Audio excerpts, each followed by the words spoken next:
И по една година, мечето Теди живее во истиот кафез во штипскиот зоопарк Бриони. Од високите температури се разладува во када, а единствена забава во просторот од 15 на квадрати му е автомобилска гума.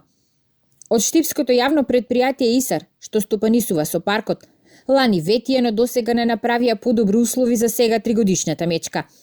Пропаднаа обидите Теди да се пресели во Скопската зоолошка градина или да биде пуштен во некој од резерватите. Откако Сдруженијата за заштита на животните повторно го вклучи алармот, сега решавање на проблемот и изградба на ново живеалиште ветуваат од општина Штип. Општина Штип ќе го зголеми и ќе го подобри живеалиштето на ова животно овде во зоолошката градина во Штип и верувам дека ќе најде на позитивни реакции од граѓаните, но и од сите невладини организации кои што се занимаваат со оваа проблематика.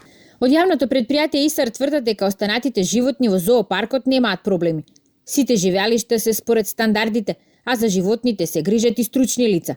Директорот тврди, живеалиштата се чисти и животните имаат доволно храна, но зоопаркот веројатно ќе мора да се пререгистрира. Мора да се регистрираме како простор или место каде што ќе има за донација на животни, а не како зоопарк, бидејќи не адекватно содействува на условите како зоолошките градини во другите градови.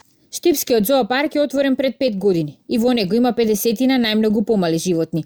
Уште од стартот имаше реакции за условите во кои се сместени животните.